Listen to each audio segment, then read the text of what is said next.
Bonjour à tous, une toute nouvelle série de vidéos que je vais appeler Je te raconte ma life, pour emprunter un petit peu l'expression des jeunes, pour parler ici d'éveil. Je ne suis pas dans l'ego, je ne suis pas un vétéran de guerre qui raconte sa vie. L'intérêt est de raconter mon parcours et les changements au travers de ce parcours, les éveils au travers de ce parcours et de ces expériences. Par exemple, comment j'ai pu, dans ma carrière professionnelle, participer ou assister à la corruption de fonctionnaires.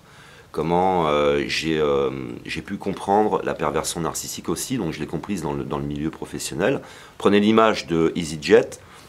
J'ai travaillé 10 ans dans l'aéronautique. Et j'ai vu le milieu aéronautique s'effondrer au travers de la libération des marchés. Tout ça, c'est de la perversion. On parlera beaucoup de perversion, hein. Ce n'est pas ma vie que je raconte, c'est la perversion que je raconte. J'ai vu l'aéronautique donc s'effondrer. Par exemple, le dernier voyage que j'ai fait en avion, je suis parti à Berlin. Et EasyJet nous a abandonnés, tous les passagers nous ont abandonnés sur place en disant bah, vous vous débrouillerez pour rentrer, on n'a pas d'avion pour vous. Et comment ce jour-là, j'ai pu utiliser tous les moyens de transport qui existent.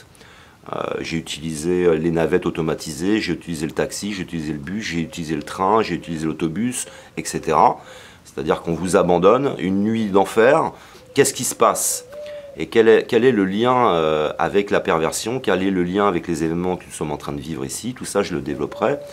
J'ai travaillé, j'étais dans l'ego, vous savez, j'étais dans la matière, j'étais dans la réussite personnelle, j'étais dans les ambitions personnelles. Et j'ai atteint tous mes objectifs en tant que salarié. Et j'ai aussi atteint des objectifs en tant comment dire, d'entrepreneur, quoi, personnel, dans mon entreprise personnelle. Et j'ai abandonné.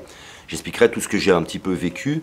Parce que vous êtes un certain nombre à vous éveiller, et quand tu t'éveilles déjà tu te sens un peu seul, tu as un sentiment d'être étranger à l'organisation, un petit peu comme si tu venais d'une autre planète, et tu étais ici en tant qu'observateur.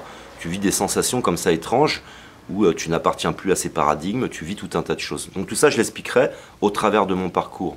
Pour ce qui est par exemple de la perversion narcissique, et ce qui est intéressant, c'est que je vous disais, il faut remonter le plus loin possible. La perversion narcissique qui va naître dans ma famille, du côté de mon père Michel, de ma mère Marie. Ma mère Marie vient, elle, du Moyen-Orient. En fait, ils sont portugais, ils sont de nationalité portugaise, enfin française maintenant. Mais quand ils arrivent en France, ils sont de nationalité portugaise. Derrière, il y a un très grand secret. Le secret, c'est qu'on arrive en réalité du Moyen-Orient et qu'ils vont cacher ces origines qui sont juives et arabes.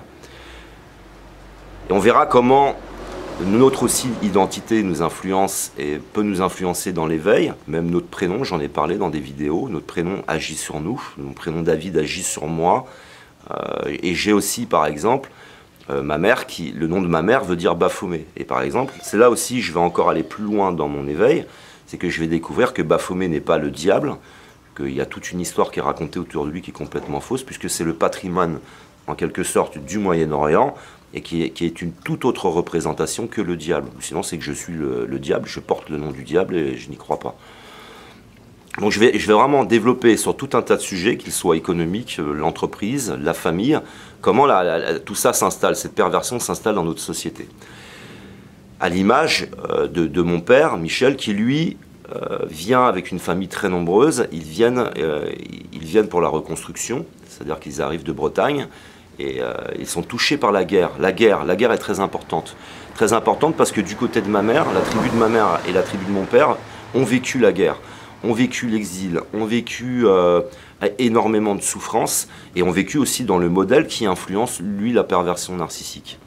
Donc je développerai, non pas de l'âge de 1 an à 3 ans, sur cette série de vidéos, je vous parlerai d'aéronautique, je vous parlerai du milieu de la compétition par exemple, puisque j'ai aussi travaillé dans le milieu de la compétition avec les chevaux. Je vous parlerai de tout ce qui, en fin de compte, installe de la perversion dans nos vies, que ce soit dans le modèle économique, que ce soit dans nos familles, que ce soit dans l'éducation nationale. Je vais vraiment développer sur tout un tas de sujets au travers de ma vie et de mes expériences. Ayant par exemple vécu la corruption, vous pensez bien que la corruption de fonctionnaires, au niveau auquel je l'ai vécu, tu le retrouves après en politique. Comment ça se met en place? Comment ces choses se mettent en place? Et c'est de la perversion. Vous avez également, dans mon expérience, ce personnage que je suis qui va se construire, qui va arriver cadre, qui va gérer des centaines de personnes. Et là, je fais partie de la monarchie. C'est-à-dire que vous avez vraiment cette sensation à travailler avec des gueux, quoi. Les salariés, pour mes patrons, c'était des gueux. Alors les gueux, on les dépouille. J'avais des salariés qui gagnaient peut-être 300 € par mois, on ne leur donne pas leur prime de transport, etc. Et tu vois qu'en fait, aussi au travers comment dire, des niveaux sociaux, des couches, il y a des personnes qui commencent à changer et à avoir un autre regard sur les autres. Il y a tout un tas de phénomènes qui nous amènent à la perversion, qui nous amènent à la perversion narcissique. Donc je le répète, j'étais dans l'ego, j'étais complètement dans la matière, j'étais dans des objectifs professionnels. Là, où est l'amour pour tes enfants, où est l'amour pour les autres? On verra qu'au travers de cette expérience, il y a à chaque fois quelque chose qui vient m'éveiller dans une situation. D'ailleurs, j'ai tellement vécu de situations difficiles qu'à un moment donné, je me dis, j'ai la chkoumoune, quoi, hein, j'ai la poisse. Et en réalité, je suis content aujourd'hui de m'apercevoir que toute cette expérience et toutes ces expériences vont être profitables puisque je vais pouvoir développer sur certains sujets. Et je le répète, il ne s'agit pas d'être pour moi un vétéran, raconter ma vie, raconter mes guerres. Hein. C'est plutôt pour moi un véritable partage et une compréhension de mécanismes et de phénomènes au travers de tout un tas d'expériences dans tout un tas d'entreprises. Alors je ne suis pas instable, hein, mais j'ai vécu, pour la petite histoire, parce que je parle de chkoumoun, je restais en moyenne 3-4 ans dans une entreprise, l'entreprise fermait. Ou alors c'est moi qui apportais la chkoumoun à l'entreprise. Alors je plaisante, mais dans la libération des marchés, j'ai vu dans différents, dans différentes entreprises et dans différents domaines, les entreprises fermées à cause de cette libération des marchés.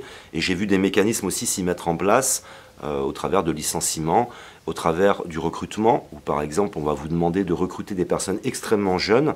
J'expliquerai tout ça, mais c'est de la perversion aussi, parce que les jeunes, ils démarrent dans la vie, ils sont vraiment pris par le modèle de société, le modèle de pensée, ils ne réfléchissent pas, ils n'ont pas conscience, ils sont, comme je l'étais, dans une envie de réussite absolue, prêts presque à tout, et c'est là que la perversion s'installe. Tu peux instrumentaliser le jeune qui lui a moins de compréhension de tout un tas de phénomènes. Pourquoi on nous parle souvent, vous savez, de personnes d'un certain âge qui ne trouvent plus de travail? Ce n'est pas pour rien. On veut des personnes aveugles, on veut des personnes aussi dans l'énergie pour pomper et pour absorber, pour vampiriser cette énergie. Je vois par exemple, c'est des choses sur lesquelles je viendrai, je vois les facteurs. Pas les facteurs, pardon, enfin les facteurs aussi, les facteurs, vous voyez, il faut rentabiliser les facteurs. Mais je vois les personnes, vous savez, qui relèvent les compteurs EDF. Autrefois, j'avais quelqu'un qui passait tranquillement, il faisait sa journée, hein, il passait de maison en maison. Et maintenant, vous avez des personnes qui arrivent, ils travaillent pour des sociétés externes, et puis ils font limite un dérapage devant chez vous, ils sortent, ils n'ont même pas le temps de vous parler, ils notent, ils repartent, ou sinon ils vont avoir des problèmes. Et je vois ça s'installer un petit peu partout. C'est aussi le cadre, on est là dans le cadre de la perversion, puisque le pervers narcissique te vampirise. Le pervers narcissique t'épuise, il va utiliser toutes tes ressources, il te vide. Et la société vide de la même manière. La société emmène en dépression. La société, ce sont des tas de personnes qui ne peuvent plus travailler. Et on voit bien dans quel effondrement on est aujourd'hui. Il y a eu le développement, les années dorées, hein, comme ça. Et puis maintenant, on est dans un effondrement, dans l'épuisement. Et c'est un petit peu aussi à l'image de l'Empire romain, comment se construisent des empires, comment ces empires se défont. C'est-à-dire qu'il y a vraiment tout un modèle de pensée qui est derrière. Et je peux, au travers de mon expérience, raconter énormément de choses dans énormément de domaines et que je vais partager dans cette série avec vous. Voilà, je vous aime, que l'amour soit avec vous et à une prochaine vidéo.